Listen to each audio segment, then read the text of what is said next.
So I did this thing one time and I went against the advice that my mom gave me. And it was a long time ago, but it was a really big piece of life advice. And I really felt like I was stepping out of my role of being a teenager or a young adult at that time by not listening. But I didn't feel like I had a choice. So that piece of advice is or was to get a good job, stable job, retire, get a pension. That worked for my mom. My mom worked at the same spot until she retired. She was there my whole entire life. And I went to a plant a couple of years out of college and it did not work for me. So I'm a history person. I'm a nerd. I was like, I think it's AP World History in high school. Loved it.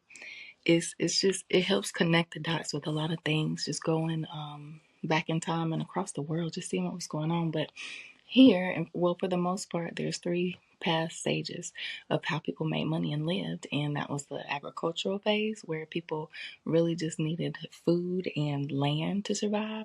Then there was the industrial age where people wanted the stable job and the pension, i.e., where my mom came up and was raised. And then there's now the technology era, and we want flexibility and diversification of income. So it's a little bit different, and the way we have to go about it is a little bit different as well. So when I was about, I think 23 is when I started that plant job, and I was in there for about probably not long, maybe 6 months, and I realized I thought I had a 4-year college degree in business, concentration in marketing, and I just assumed, okay, I'll go in as a production associate and I will work my way up. Big mistake. Lots of avenues into that place.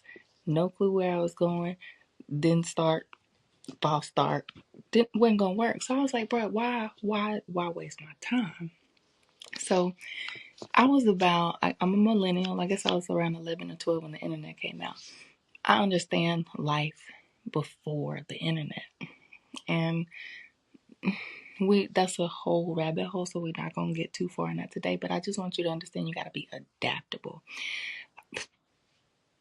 We didn't learn anything about digital marketing when I got my business degree in marketing in 2010. Nothing I can remember. There was probably a little bit about email marketing, but this whole social media thing, YouTube monetization, no, wasn't none of that. So I am starting to understand that I gotta be adaptable to my environment. No, I really don't like technology like that, or I didn't, but now I do because I'm understanding the opportunity that it has to give us. So it's kind of all about taking risk in the right environment, and it's not super complicated to build a business that leverages or uses the internet and social media to blow it up. And that just kind of takes me to my next point.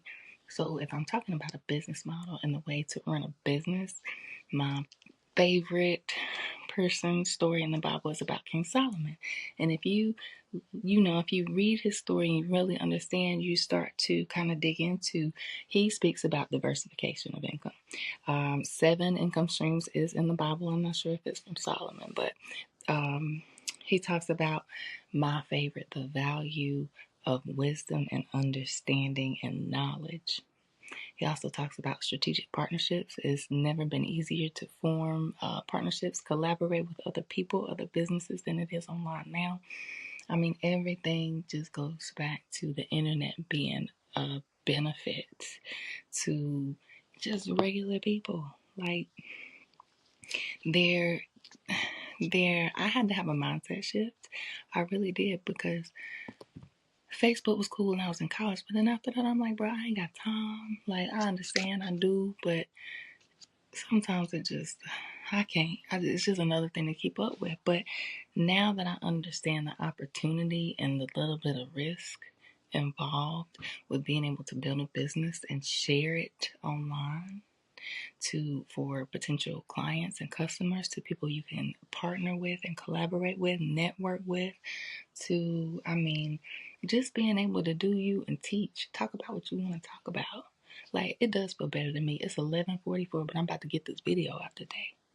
My kids just fell asleep maybe 30 minutes ago. I took a shower right quick, and I said, it'll be a quick topic. I got a couple notes here to keep me on track that I'm done with them.